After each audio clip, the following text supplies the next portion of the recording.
우리는 어떤 회사나 기업에 취업하려고 할 때 보통의 경우 먼저 그 회사나 기업에 대해서 나름대로 자세히 알아봅니다. 그 회사에서 요구하는 것이 무엇인지, 또 그 일이 자기 적성과 잘 맞는지, 그리고 연봉은 대략 어느 정도인지 알아봅니다. 그러면 서류를 제출할 때나 필기 시험을 치를 때, 그리고 면접 시험을 볼 때 많은 도움이 됩니다. 그들이 원하는 것을 제출할 수 있고 그들의 관심 분야에 대해서 미리 공부하여 자세히 서술할 수 있고 면접할 때도 버벅거리지 않고 자신 있게 답할 수 있을 것이기 때문입니다. 이윤을 추구하는 기업에 취직할 때도 그 기업이 무엇을 원하는지를 아는 것이 이렇게 중요합니다. 하물며 하나님 나라의 거룩한 공직자인 우리가 그 나라의 주인인 하나님께서 우리에게 무엇을 원하시고 무엇을 구하시는지를 아는 것은 얼마나 더 중요하겠습니까? 하나님께서 우리에게 구하시는 것을 제대로 알고 하나님을 섬기면 하나님이 얼마나 기뻐하시겠습니까? 그러나 그와 반대로 자기는 하나님을 섬긴다고 하는데 하나님께서 자기에게 구하시는 것이 무엇인지도 모르고 다른 것에 열심을 낸다면 하나님은 얼마나 답답하시겠습니까? 우리는 모두 하나님이 기뻐하시는 성도가 되기를 원합니다. 자, 그렇다면 하나님께서 우리에게 구하시는 것은 무엇일까요? 본문 속에서 하나님께서 우리에게 구하시는 것이 무엇인지 살펴보면서 함께 은혜를 받겠습니다. 하나님께서 우리에게 구하시는 것은 첫째로 회개입니다. 사람은 고통과 슬픔을 만나면 그 속에서 자신을 돌아보게 됩니다. 나는 과연 지금까지 잘 살아왔는가를 생각하게 됩니다. 그것은 개인이 스스로 하는 낭만적인 평가가 아닙니다. 산상수훈 마지막 부분에 나오는 말씀처럼 한 사람이 지은 집이 튼튼한지 부실한지는 홍수가 났을 때 그 집이 그대로 있는지 아니면 무너지고 휩쓸려 가는지로 평가됩니다.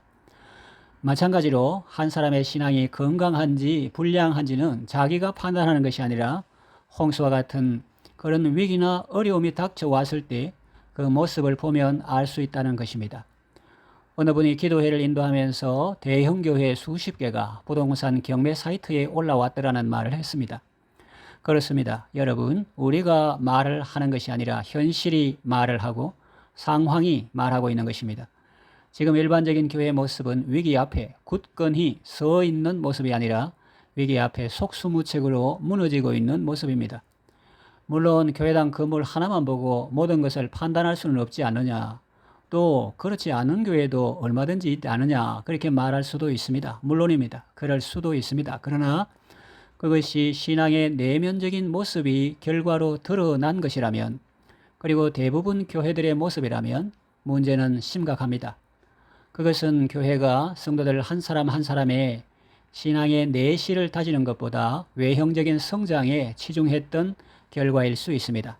신약 성경에서 그토록 강조하는 각 사람을 그리스도 안에서 온전한 자로 세우는 일은 등한시하고 그보다는 다수 대중을 상대로 교회 위상을 높이는 일에 상대적으로 더 치중했던 결과일 수도 있습니다. 모래 위에 세운 집은 큰 물 환란을 통과할 수 없습니다. 명목적인 신자, 형식적인 신자, 무늬만 신자인 사람은 신앙의 위기를 극복할 수 없습니다. 그리고 마지막 날에 지피나 나무나 풀로 지은 집은 불심판을 통과할 수 없습니다. 경기가 어렵고 살기가 팍팍하다고 해서 우리가 하나님 앞에 할 수 있는 일이 없을까요? 아닙니다. 이런 때에도 우리가 할 수 있는 것이 있습니다. 하나님께서 우리에게 구하시는 것이 있습니다. 그것은 무엇일까요? 본문을 보면 알 수 있습니다. 그것은 바로 상한 심령이라고 말씀합니다. 하나님은 상하고 통회하는 마음을 멸시하지 아니하신다고 말씀합니다. 다윗은 충신을 죽이고 그 아내를 빼앗은 범죄를 저지르고 하나님 앞에 나아가 성대하게 제사를 드렸습니다. 신앙인답게 살지 못했고 종교 행위로 그것을 메꾸어 보려고 했습니다. 그러나 그의 마음에는 아무 기쁨이 없었습니다. 하나님께서도 그 제사를 기뻐하시지 않는다는 것을 알았습니다. 지금 우리의 모습은 어떻습니까? 무슨 종교적인 행위나 성대한 행사로 하나님을 기쁘시게 할 수 있다고 생각하십니까? 아닙니다. 다윗은 알았습니다. 주는 번제를 기뻐하지 아니하시나이다. 물론 우리는 행간의 의미를 읽어야 합니다. 번제 자체가 나쁜 것은 아닙니다. 레위기에 보면 그것은 하나님께서 기쁘게 받으시는 제사 중에 하나입니다. 그러나 죄물을 온전히 다 태워서 드리는 그런 번제라도 죄악을 토설치 않고 회개하지 않고 종교 행위에 불과한 제사를 드리면 중심을 보시는 하나님께서는 절대 기뻐하시지 않는다는 것을 우리는 명심해야 합니다. 시편 66편 18절 내가 나의 마음에 죄악을 품었더라면 주께서 듣지 아니하시리라 했습니다. 하나님은 우상이 아닙니다. 하나님은 물질을 탐하는 분이 아닙니다. 뇌물만 많이 주면 어떤 소원도 다 들어주는 그런 신이 아닙니다. 하나님은 천지 만물을 창조하신 분입니다. 온 세상의 주인입니다. 내가 나를 사랑하는 것보다 더 나를 사랑하시는 분입니다. 우리는 우리 주변 환경이 나아지는 데 관심이 많고 또 내가 유명해지고 높아지는 데 관심이 많지만 하나님은 그런 것보다 우리 영혼에 더 관심이 많으십니다. 사람이 만일 온 천하를 얻고도 자기 목숨을 잃든지 빼앗기든지 하면 무슨 유익이 있겠느냐 하신 말씀 그대로입니다.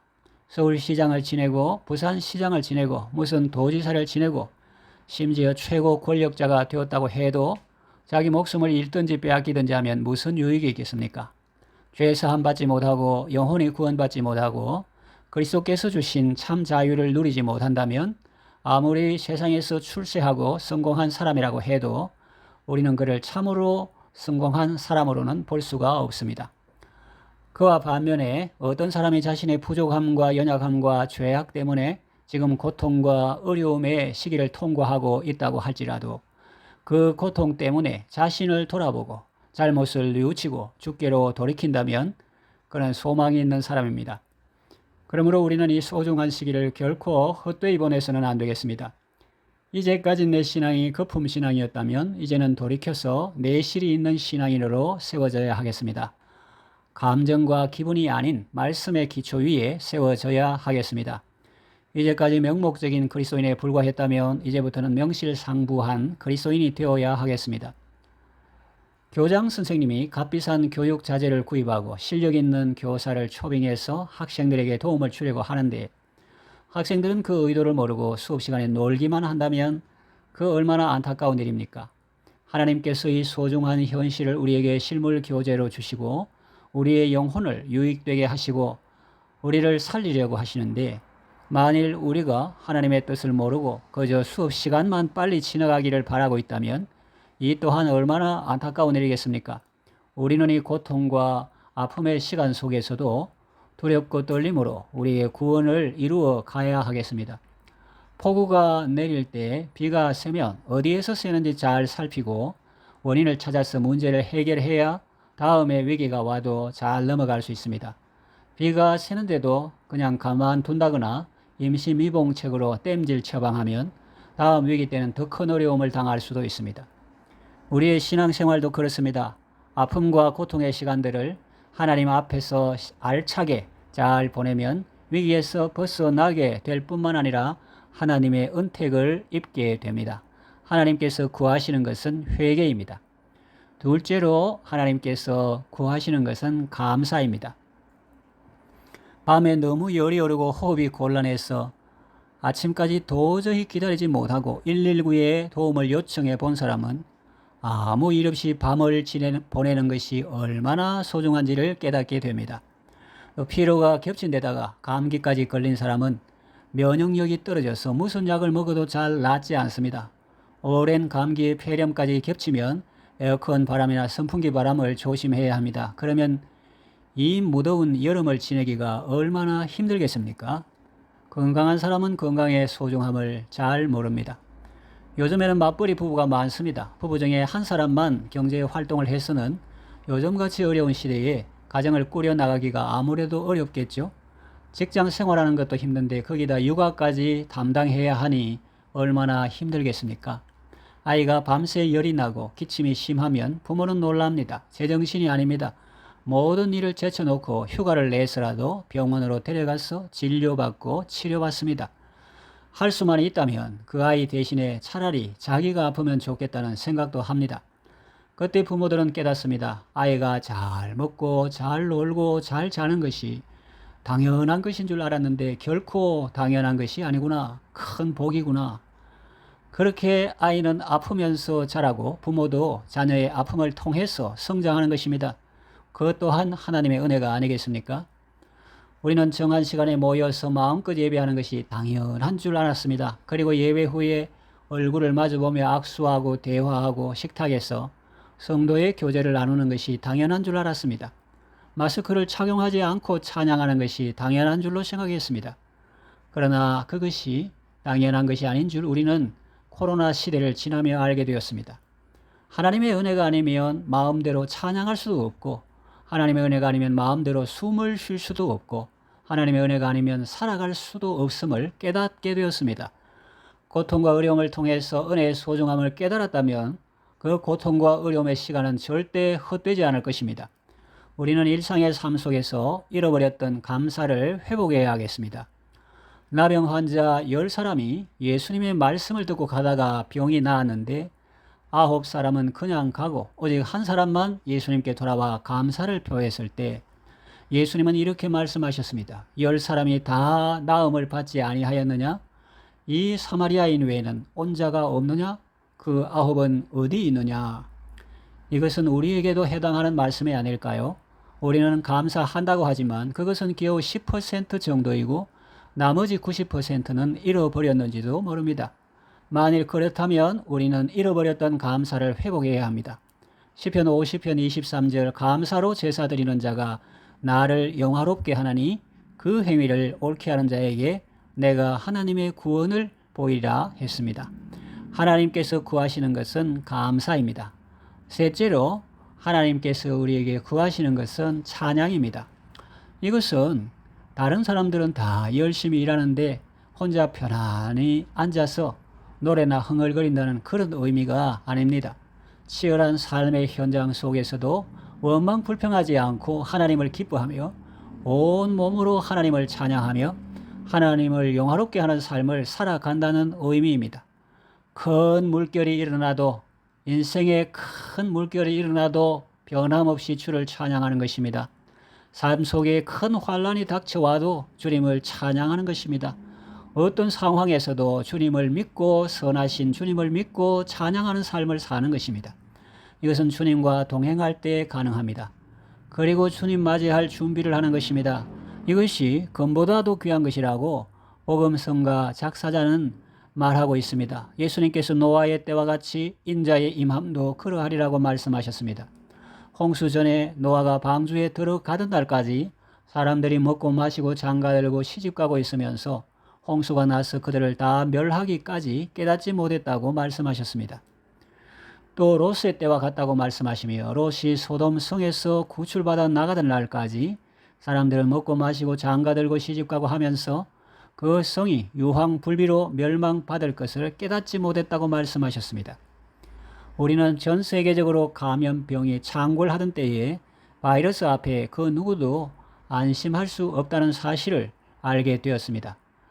바이러스는 사람을 죽음에 이르게 하는 하나의 경로에 불과합니다.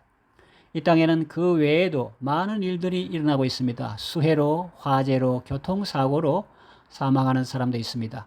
개인의 종말이 먼저일지 아니면 그 전에 주님이 오실지 알 수 없지만 여하간 분명한 사실은 누구든지 자기의 마지막에 대해서 장담할 수 없다는 것입니다. 마지막에 대해서 장담할 수 없을 뿐만 아니라 내일 일도 알지 못하는 것이 인생입니다. 사람의 생명은 잠깐 보이다가 없어지는 안개와 같다고 성경은 말합니다. 그러므로 우리는 하나님께서 세워주신 자리에서 맡은 일에 최선을 다하되 세상의 미련을 두지는 말고 저 높은 곳을 향하여 날마다 나아가는 순례자의 삶을 살아야 하겠습니다. 찬양하는 삶은 하나님께 영광 돌리는 삶입니다. 요한계시록에 보면 이 땅에 재앙이 있을 때 사람들은 하나님을 원망하며 회개하지 않습니다. 하늘도 무심하다, 하늘이 미쳤다, 이런 표현도 씁니다. 그러나 그것은 하나님이 기뻐하시는 모습이 아닙니다. 성경은 그들이 회개하여 하나님께 영광을 돌리지 아니하더라 라고 말씀합니다. 그러니 우리는 회개함으로 하나님께 영광을 돌려야 하겠습니다. 예수님이 십자가에 달리셨을 때 구원받았던 강도처럼 고백하고 주의 긍휼을 바라는 것이 하나님을 영화롭게 하는 것입니다. 우리는 우리의 그릇 때문에 상당한 보응을 받았다. 그러나 이분은 죄가 없으신 분이다. 예수님, 당신의 나라가 임할 때 나를 생각하소서. 그때 예수님은 네가 오늘 나와 함께 낙원에 있으리라고 말씀하셨습니다. 그러니 여러분, 큰 물결이 일어나도 주를 더 찬양하고, 큰 환란이 닥쳐와도 주를 더 찬양하고, 전쟁과 고유가와 고물가, 그리고 그로 인한 여러 가지 어려움 속에서도 하나님을 원망하지 않고 오히려 자신을 돌아보며 회개하고 감사하며 주를 더욱 찬양하는 삶을 사시기 바랍니다. 히브리서 13장 15절, 그러므로 우리는 예수로 말미암아 항상 찬송의 제사를 하나님께 드리자. 이는 그 이름을 증언하는 입술의 열매니라 했습니다. 하나님께서 구하시는 것은 찬송입니다. 이제 말씀을 정리하며 맺으려고 합니다. 환난의 때는 원망 불평할 때가 아니라 회개하고 감사하고 찬양할 때입니다. 날마다 주님과 동행하며 자신의 종말을 준비할 때입니다. 우리는 환경을 보지만 하나님은 그 환경 속에 있는 우리를 보십니다. 어려움을 대하는 우리의 자세와 우리의 태도를 보십니다. 어떤 환난 속에서도 주님을 바라보고 주님을 의지하고 주님과 동행함으로 승리하는 삶을 사시기 바랍니다.